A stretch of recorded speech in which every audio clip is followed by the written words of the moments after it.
Design Lab Project DL2A, the Pathfinder Palette. I have my Illustrator application open. You'll notice I'm in the Essentials workspace. This is the default workspace. I don't find anything that I consider essential in the Essentials workspace. I usually work in the Typography workspace when I'm doing type. The Essentials Classic has a lot of the basic tools that I expect to see. Bring this tool palette in there so you can see it. And a lot of the palettes that I usually use. But for this one we could use the Layout workspace because we're going to do a layout here. We're going to lay this out, meaning we're going to organize this page. I'm going to minimize these because I don't really need those open at this time. And I'm going to free float my toolbar. You'll notice my toolbar is in two columns, and that's because I have clicked on this pair of arrows. It's normally a single column locked to the side. I like it free floating so I can move it closer to where I'm working. If I click on this, it's in two columns, and I find it easier to find things when it's in two columns instead of having just one long column. I'm going to Command 0 to center my page in my workspace. Command 0 actually is make the page fit the screen, but it will also center it. These are examples of demonstrations I've done in previous semesters for this project. They don't necessarily all look the same. Let's see, Command 0 for that one also.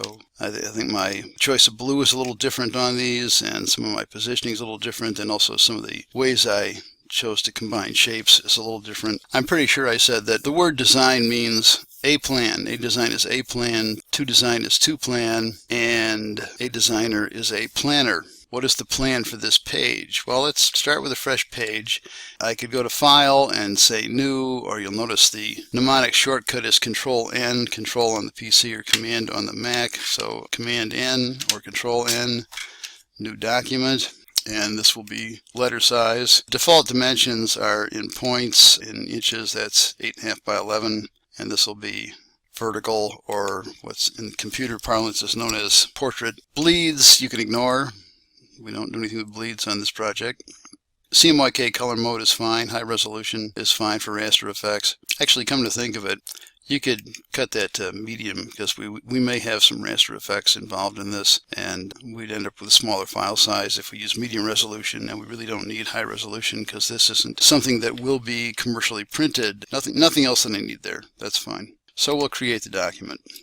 So there it is, 8.5 by 11. If I'm planning this space, I've got to think, what do I want? Well, if you look at this other one, my name's misspelled on that one. I have 3 columns, mostly 3 columns. I've got one situation where I have to have 4 items in a row, but I've got 1, 2, 3, 4, 5 rows and mostly 3 columns, except for this one row that needs an extra item. Because a few years ago, Adobe added an extra function to the Pathfinder palette. And then I've got guides for margins.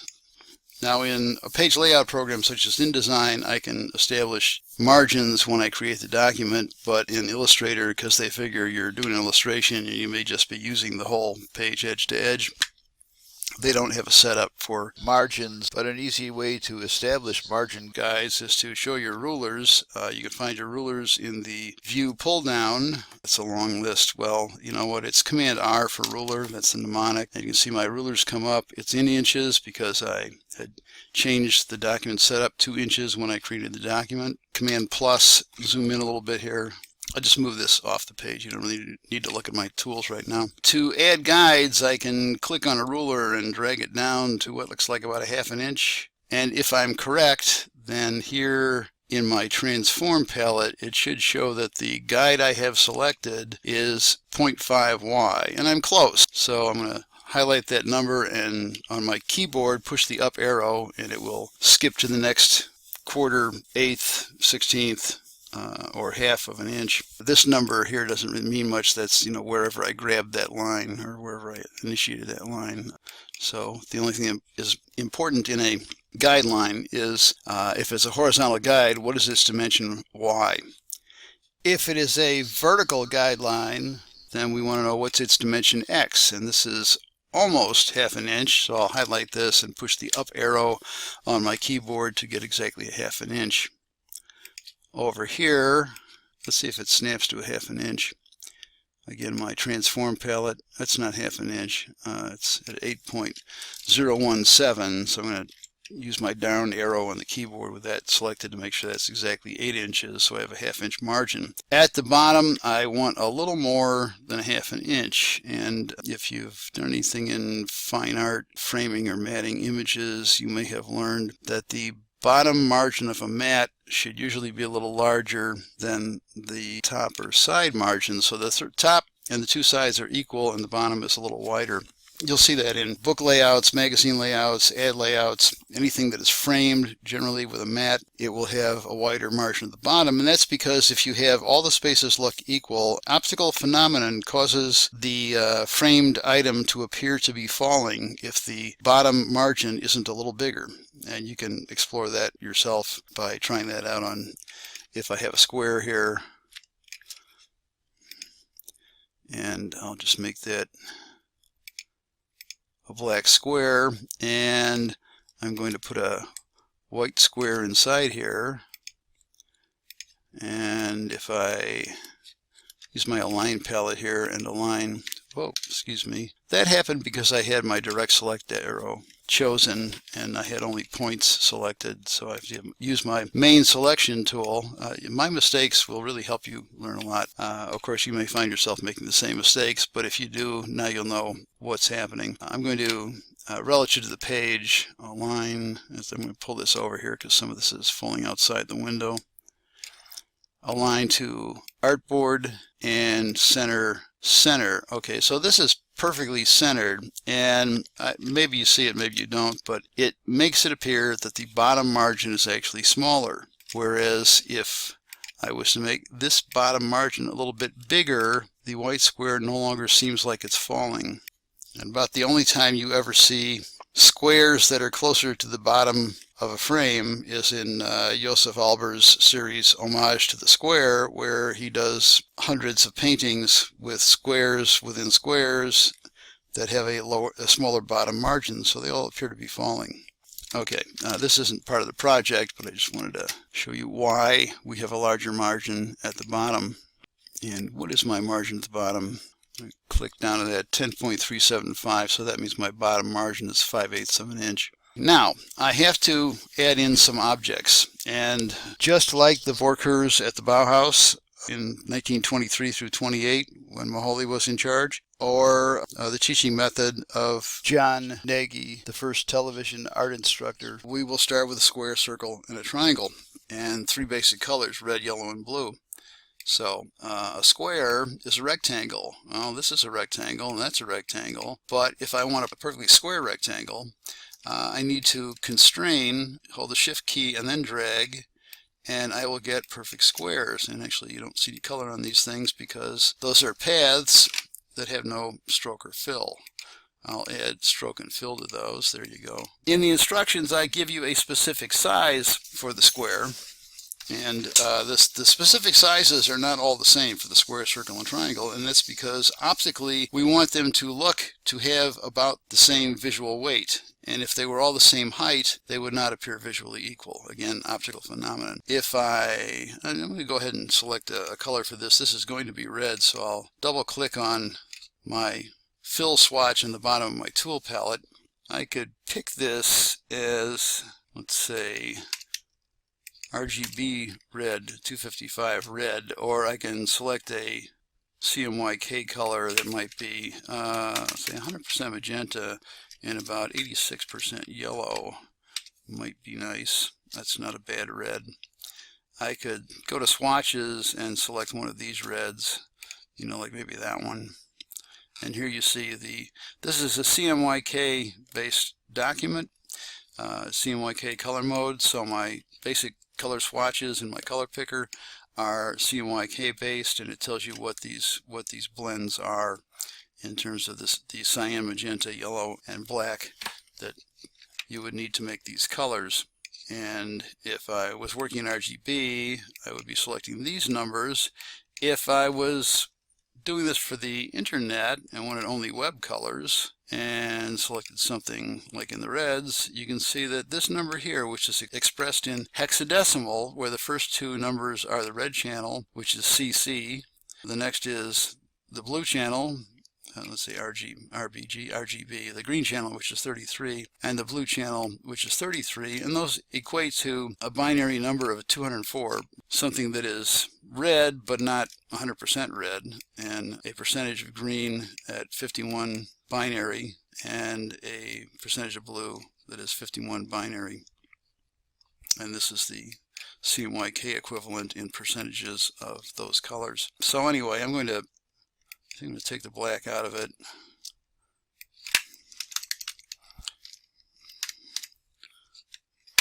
And try something like around there. That's kind of bright. Aren't I sorry I started this? Well, I'll go with this red. Okay. So the instructions say that the square is 2 inches by 2 inches. So I could drag a square and then play with the dimensions over here on the transform palette. Or I could select the rectangle tool and then click, and a dialog box comes up and asks me how big do I want it. And since my rulers are set in inches, it will do this in inches. So 2 inches, and I'll hit the tab key to jump to the next window, by 2 inches, and there's a 2 inch by 2 inch square. I'm going to drag this and let it snap to my guidelines. I'm going to do one more thing before I go any farther, and then just to right click on the artboard and tell it to lock the guides, because if I need to move this around, if I need to select this with some other objects, I don't want to accidentally select the guides. Also didn't want to accidentally lose my tool palette, but I did. To continue, I went into my layout workspace and hit reset workspace to return it back to what I had when I lost my tool palette. Well, I should be able to find that someplace down here. Yeah, I don't see it. Okay, 2 inch square, snap to the corner guides.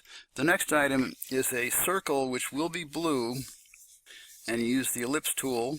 Circle is a perfect ellipse that is perfect and that is constrained to equal dimensions, length and height. 2.125 inches. So again, on my tool set, and actually if you like, you can, instead of going back to this all the time, you can click and hold, and this will pop out, and then drag your mouse over to this bar on the side and then let go, and then you have a free-floating shape tool panel. I'm going to move this off out of your view for now. Ellipse tool, which, you know, there's an ellipse, there's an ellipse, there's an ellipse, but these are not circles. If I want a circle, I have to constrain the ellipse to the same height and width, or the same X and Y proportions. And then I want that to be some shade of blue, and I think I may just go to my swatch palette and see what looks like a nice blue. Looks like a nice blue to me, so that one will do.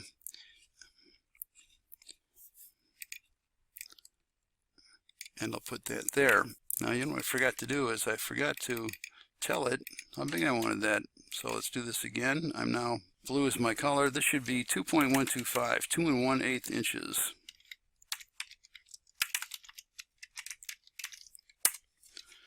Okay, and the reason we do that is because it looks closer to equal in size and area than if I did 2 inches high, where it would appear to be shorter. This is the same principle that applies to the design of letter forms. So for instance, round letters in an alphabet, the capital O, lowercase o, capital G, the C, anything that has a round or circular part to it, tends to go slightly above and slightly below, slightly above the cap height or the X height for lowercase letters and slightly below the baseline for lowercase letters. And that's because if you made them the same size and put them on the baseline, they appear to be two things. They appear to be smaller than the equivalent other letters, and they also appear to be floating off the baseline. So having it slightly above and slightly below makes it appear more anchored or aligned to the other objects. My third item is a triangle, which is a polygon. So I click on the polygon tool, and then I'm going to click here without dragging and tell it I want a three-sided polygon or a triangle.